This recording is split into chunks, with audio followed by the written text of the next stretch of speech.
The Top 10 Craziest Things Ever Said by Alexandria Ocasio-Cortez. Mr. Reagan.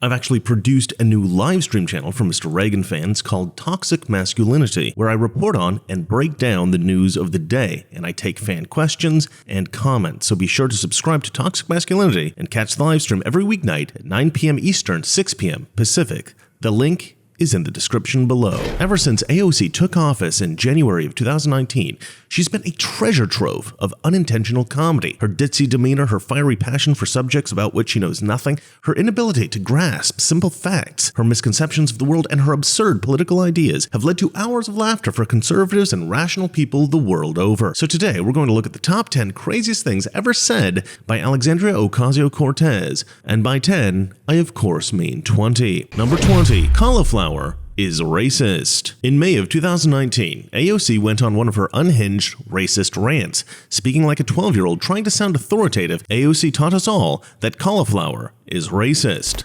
But when you really think about it, when someone says that it's too hard to do a green space that grows yucca instead of, I don't know, cauliflower or something,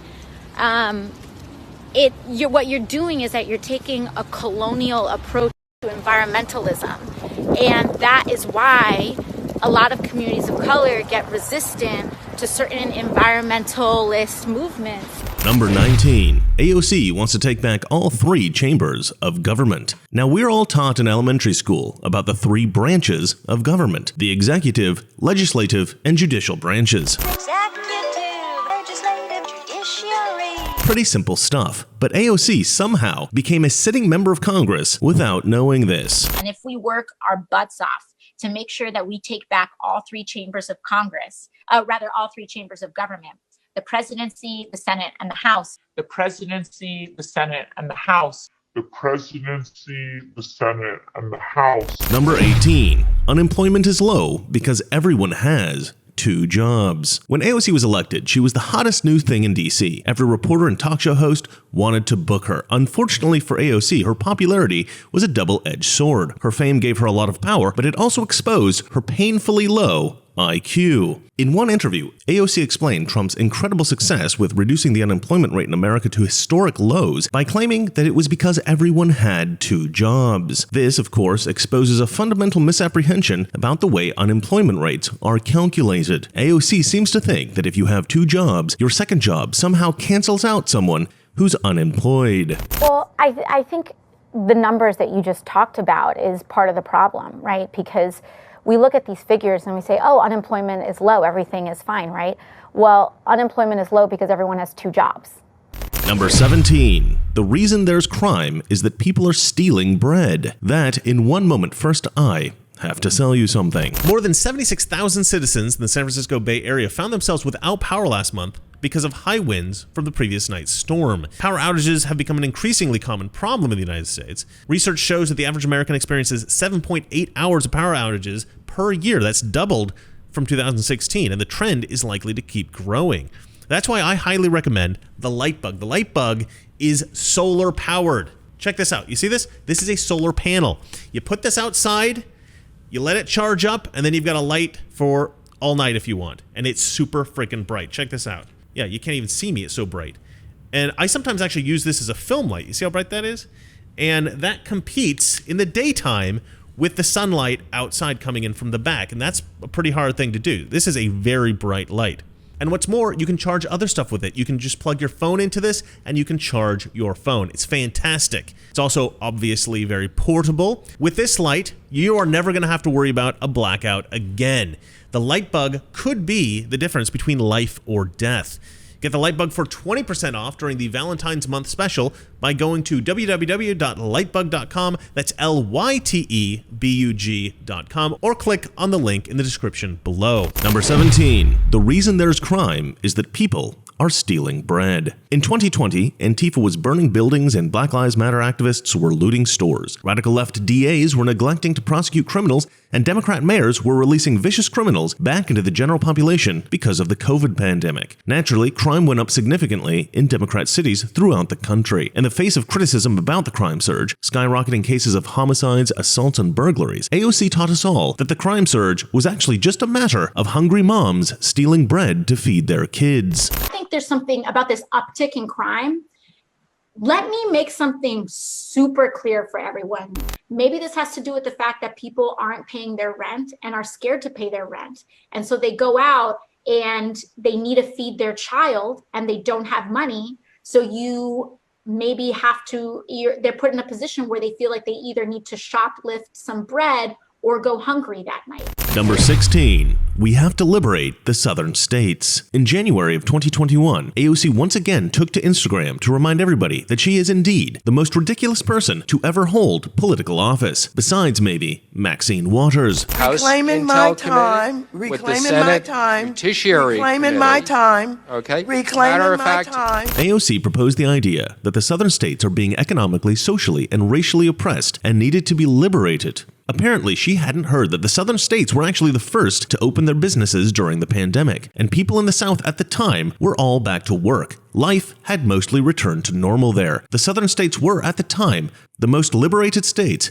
in the entire country. But it may have simply been an honest mistake. It's possible that when AOC recorded this video, she thought it was the year 1860. Southern states are not red states.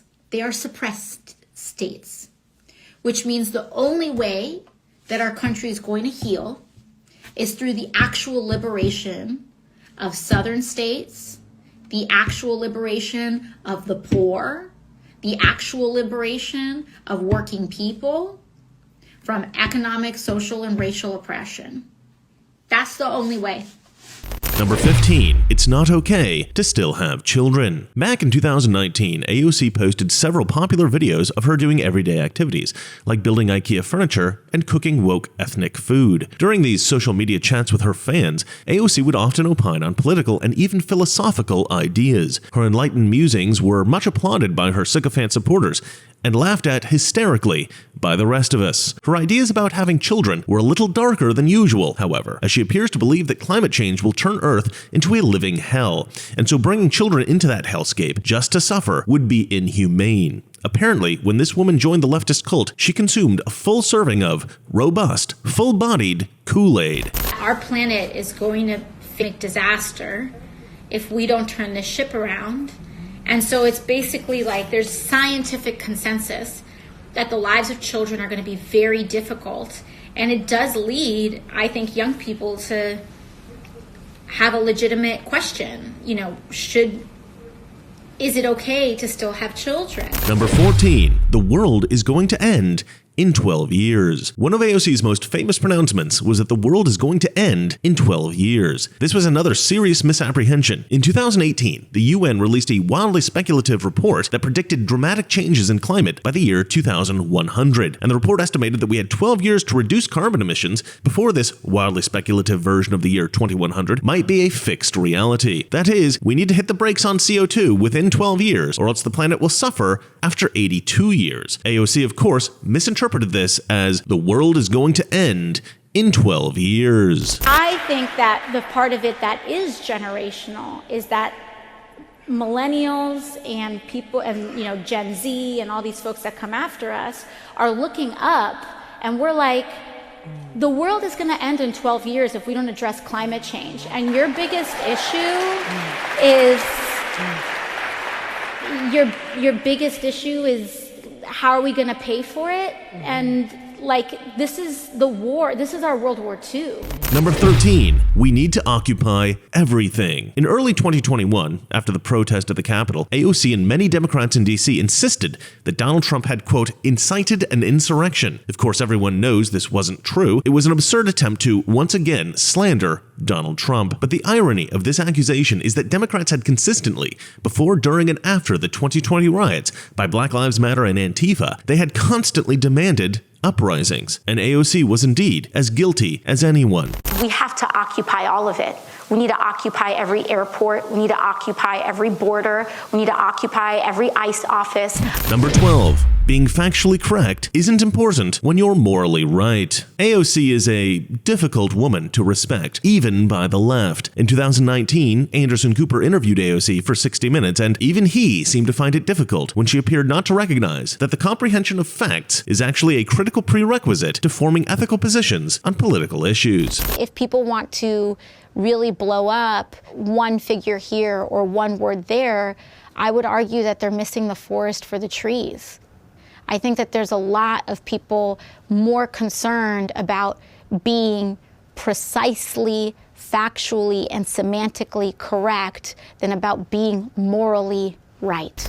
Number 11. That time AOC got owned by the former director of ICE, Thomas Homan. AOC has always taken a combative stance against the U.S. Immigration and Customs Enforcement Agency, or ICE. In fact, AOC ran her congressional campaign vowing to abolish ICE. My name is Alexandria Ocasio-Cortez, and I am running to be your next Congresswoman, broad-based immigration reform and the abolition of ICE. But when AOC was finally given the opportunity to confront Thomas Homan, the former director of ICE, the man who enforced all of the various policies that AOC had demonized as racist and immoral, she clearly came unprepared. And Thomas Homan, clearly a very decent man, absolutely humiliated her.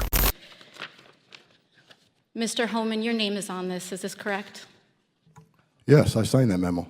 So you are the author of the family separation policy? I am not the author of this memo. You're not the author, but you signed the memo. Yes, a zero tolerance memo.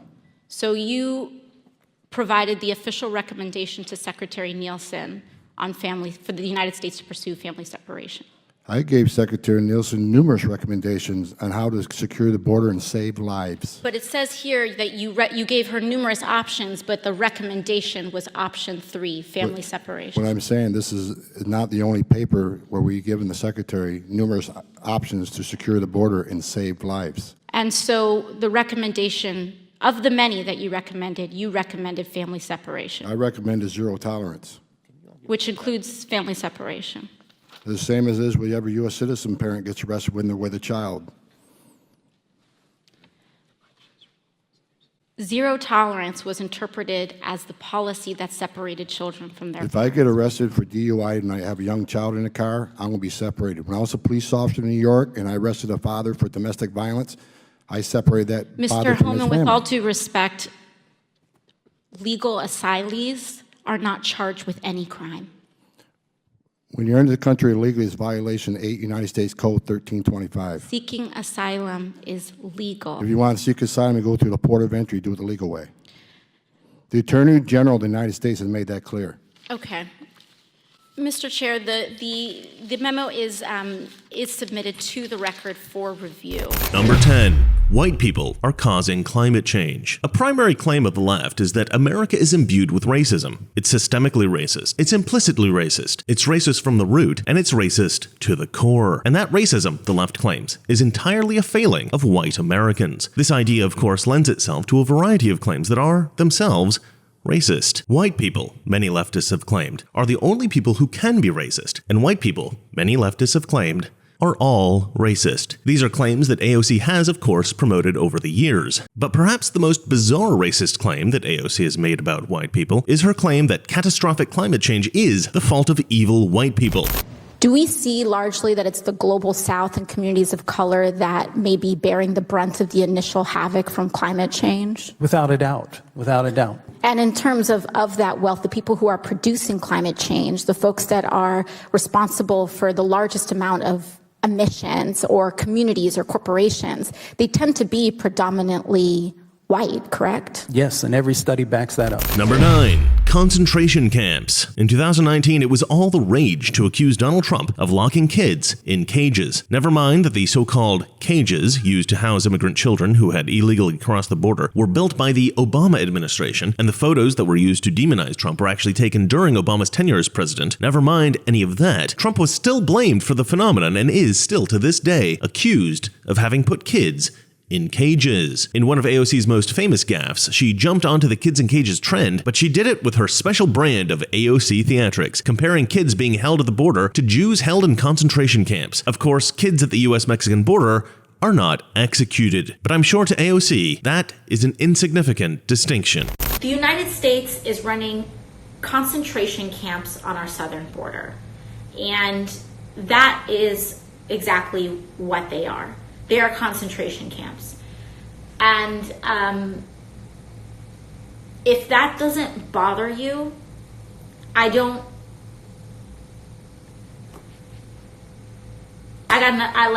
we can have, okay, whatever. I want to talk to the people that are concerned enough with humanity to say that we should not, that never again means something.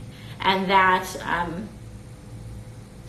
the fact that concentration camps are now an institutionalized practice in the home of the free is extraordinarily disturbing. Number 8, equating her election victory to the moon landing and the Civil Rights Act of 1964. In the same vein as her kids in cages / concentration camp analogy, AOC is just as dramatic when it comes to stuff she views positively. In 2019, after she was sworn in, AOC described her own election victory as an accomplishment comparable to the moon landing and the Civil Rights Act of 1964. Now, keep in mind, AOC is a Hispanic Democrat elected in a district that is almost 60% Hispanic and about 83% Democrat. This is about as impressive an accomplishment as Bill Cosby scoring with women at a narcolepsy clinic. We've done what we thought was impossible. We went to the moon. We electrified the nation. We established civil rights. We enfranchised the country. We dig deep and we did it. We did it when no one else thought that we could.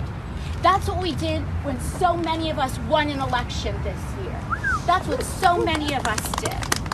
Number 7, threatening Donald Trump Jr. with a subpoena. Even before taking office, AOC was aggressively flaunting her lunatic bona fides. After Donald Trump Jr. posted this meme suggesting that socialists eat dogs, AOC responded with a tweet threatening to subpoena him. She wrote, "I've noticed that Jr. here has a habit of posting nonsense about me whenever the Mueller investigation heats up. Please keep it coming, Jr. It's definitely a very, very large brain idea to troll a member of a body that will have subpoena power in a month. Have fun." Basically, she's written, "If you tease me, I will subpoena you." Let this be a lesson to us all. Don't elect Democrats unless you want people in office who will immediately abuse any power they're given. Number 6, pretending to be black. It's a pretty common phenomenon with white Democrats that when they campaign for the votes of black Americans, they put on a slight black accent. Hillary Clinton was the most egregious perpetrator of this act of utter cringe. To try to pull back rights, to try to suppress rights, to try to prevent people from fulfilling their own God-given potential. And so they did go to work.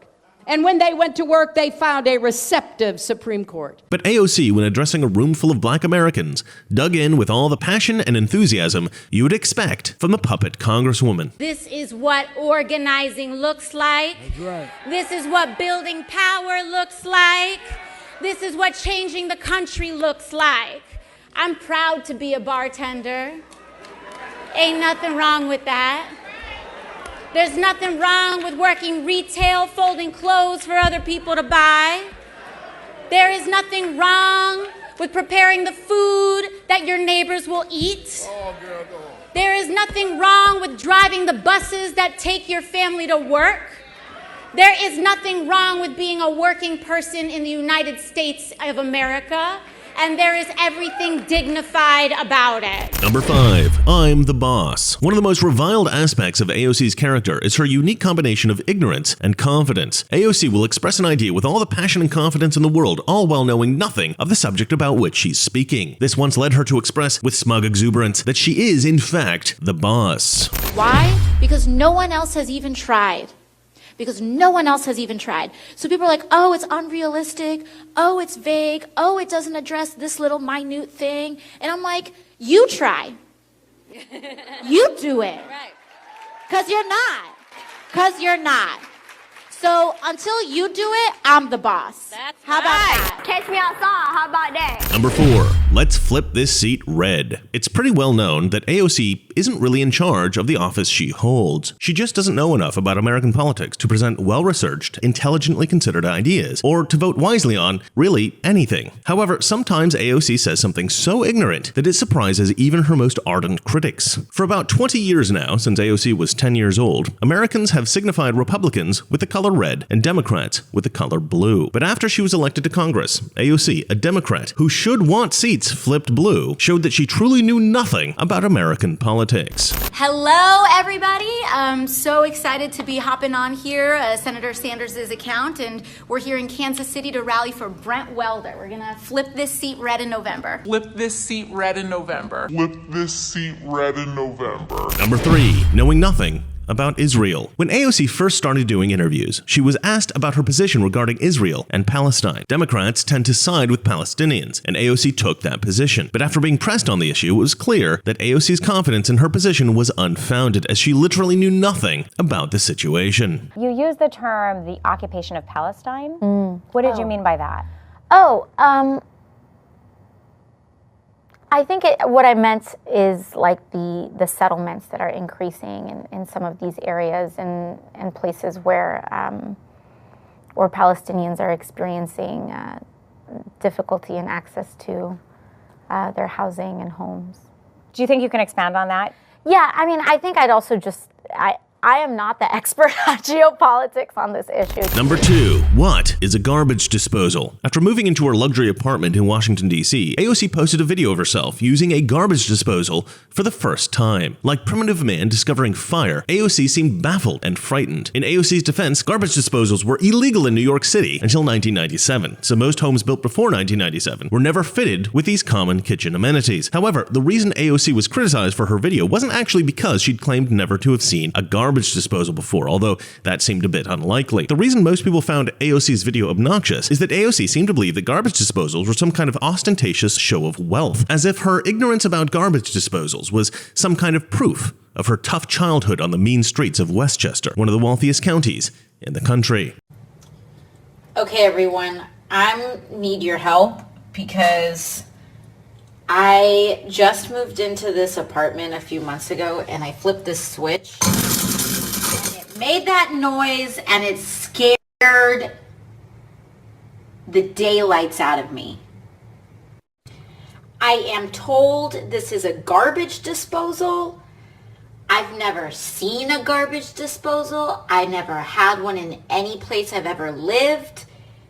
It is terrifying. I don't know what to use it for or what its purpose is. Before we hit number 1, be sure to hit that like button, subscribe to the channel, and subscribe to my new live stream channel, Toxic Masculinity, the link for which is, of course, in the description below. Number 1, Ted Cruz tried to have her murdered. In January of 2021, after the Capitol protest, which led to Trump's second sham impeachment, AOC made the bizarre claim that Ted Cruz had tried to have her murdered. On January 28th, she posted to Twitter, "I'm happy to work with Republicans on this issue, but you almost had me murdered 3 weeks ago, so you can sit this one out. Happy to work with almost any other GOP that aren't trying to get me killed." She then suggested that Ted Cruz resign. This tweet was naturally picked up by several news agencies and widely circulated on Twitter. AOC had accused Senator Ted Cruz of ordering her assassination. But this was not the only accusation. AOC also accused other congressmen of participating in a conspiracy to have her killed. The president, assisted by members of Congress, incited an attack on the United States Capitol. This is known as an act of insurrection, an act of sedition, and frankly, he is a traitor to our country, a traitor to the United States. And it is not an exaggeration to say that many, many members of the House were nearly assassinated. I thought I was going to die. AOC has never offered any proof to substantiate these accusations, and she's never clarified, retracted, or apologized for these claims. She has, however, even more bizarrely, denied ever having accused Ted Cruz of trying to have her killed, despite the tweet still being visible on her Twitter page. Ted Cruz for tweeting that he tried to have you murdered at Capitol. Okay, Capitol riot. So that's not the quote, okay.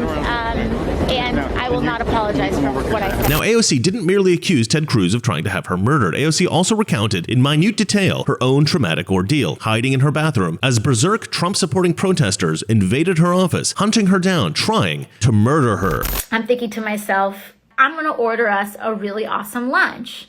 And so I start scrolling.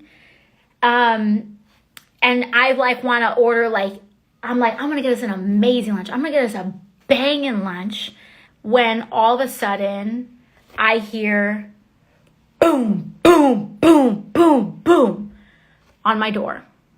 I hear these huge, violent bangs. Just bang, bang. Like someone was trying to break the door down.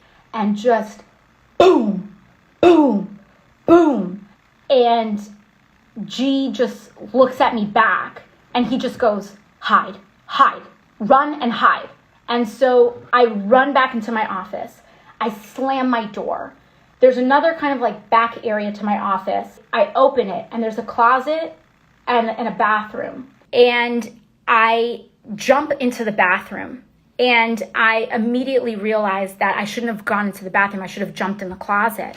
And so I open the door when all of a sudden I hear that whoever was trying to get inside got into my office. And then I just start to hear these yells of, where is she? Where is she? I just thought to myself, they got inside. And so I hide behind my door like this, like I'm here, and the bathroom door starts going like this, like the bathroom door's behind me, or rather in front of me, and I'm like this, and the door hinges right here, and I just hear, where is she? Where is she? I thought everything was over. I start to look through the door hinge, and I see this white man in a black beanie open the door of my personal office and come inside the personal office and yell again, where is she? I have never been quieter in my entire life. And then all of a sudden I hear my staffer G yell out, it's okay, come out. And I come out, and this man is a Capitol Police officer. But then it didn't feel right because he was looking at me with a tremendous amount of anger and hostility. Things weren't adding up. He was looking at me in all of this anger and hostility. And so the situation did not feel okay. I think about that officer, and did he not say that he was Capitol Police on purpose? Did he not give us the extraction point location because he forgot? Or was he trying to actually put us in a vulnerable, situation? And then he just looks at me and yells at me, and he just go down and then go to this other building. So G and I just start running to this other building. We run down and we run to this other building. And so we can hear, because the buildings were not secure yet, and this is around the time when the Capitol was being stormed, that we can hear all of these rioters behind the glass of the doors, and we hear the yells of these people trying to break into the building that we're in. These doors are going to break through and they're going to get in. We hear the yells getting louder and louder, like, rah, rah, rah, rah, just I hear like the hinges cracking, and I'm fully expecting, one of these insurrectionists to turn the corner with a gun and that it would be over again. So I realized that I had actually passed by Katie Porter's office, and I knock on the door and I'm just like, bang, bang, bang, bang, bang. And she opens, and I'm like, hey, Katie, can I shelter with you right now? And so we go into her office, and I'm fully just bracing for impact for these people to breach the perimeter of our building. And all these crazy thoughts go through your mind. Katie and I were having these conversations, and it's are some offices safer than others because they have white sounding names, or because they have male sounding names, or who would be safer to hide in because you would expect them least in that office? Eventually we did find the extraction point. We did find out what the extraction point was, and we found out that all the members of Congress were being directed to this one point. I just felt like I'm not going there. There were members who were live tweeting the location of the speaker that were probably going to be in that extraction point. It just legitimately did not feel safe. And so at first I was like, there's no way that I'm going there. And so we stayed in that room. But you know, ultimately we made the decision, and leadership and you know, folks made the decision that we were sent here to do our duty, and our duty was to certify the results. And that's what we're here to do. And no amount of insurrectionists are going to divert us from that central task of upholding our democracy. But then there were still going to be quite more votes, because there were people still trying to delay and challenge the election results after multiple people had died in the violence of the insurrection. It was when I told the story to Representative Presley, she told me right away, like, that what you experienced was traumatizing. Having her tell me that, it forced me to be like, oh, you know, we knew that violence was expected on the 6th. We knew that that violence was predicated on someone telling the lie, the big lie about our elections. We knew all of this in advance. We knew that violence was planned for the 6th. We knew that that violence depended on the lie, on someone upholding the lie that our elections were fraudulent. And these senators, Ted Cruz, Josh Hawley, knew that it was the lie, and they knew that these violent people needed the lie. And they chose, because they thought it would be politically advantageous to them, they chose to tell the lie. All of these things were known in advance. 5, 6 people have lost their lives. Others have lost eyes, limbs. Many more have been traumatized. And yet, after they told that lie, after they saw people lose their life on the steps of the Capitol, afterwards, not even an I'm sorry. And that's why we need accountability. We need accountability, because the accountability is not about revenge. It's not about getting back at people. It's not about any of that. It's about creating safety. And we are not safe with people who hold positions of power, who are willing to endanger the lives of others if they think it will score them a political point. So, anyways. Look, I don't know if AOC is lying about any of this or she is being perfectly honest. I like to see the best in people. I'm an optimist. So I'm going to assume that she's being honest, that she genuinely believed that her life was in danger. But if that's true, then AOC is an incredibly paranoid person. She seems to think that the Capitol police officer who came to protect her was actually trying to get her killed. She seems to think that Ted Cruz was trying to get her killed. And she said that there were congressmen who were live tweeting the location of Nancy Pelosi. So she clearly believes that those congressmen wanted the protesters to find Nancy Pelosi and to kill her too. Having somebody this paranoid in Congress is incredibly dangerous. Look, it could be that AOC is genuinely evil and she's making all of this up intentionally, but I don't know. I'm an optimist. So I'm going to choose to believe that AOC is a decent person. I'm going to choose to believe that AOC is simply a drama queen. It's less infuriating that way, but far more sad. Well, that's it for me. Please subscribe to my new live stream channel, Toxic Masculinity. And remember, it's not that AOC is ignorant. It's just that, who am I kidding? AOC is just ignorant. Good night. We're at war with the most dangerous enemy that has ever faced mankind in his long climb from the swamp to the stars. And it's been said if we lose that war, and in so doing lose this way of freedom of ours, history will record with the greatest astonishment that those who had the most to lose did the least to prevent its happening.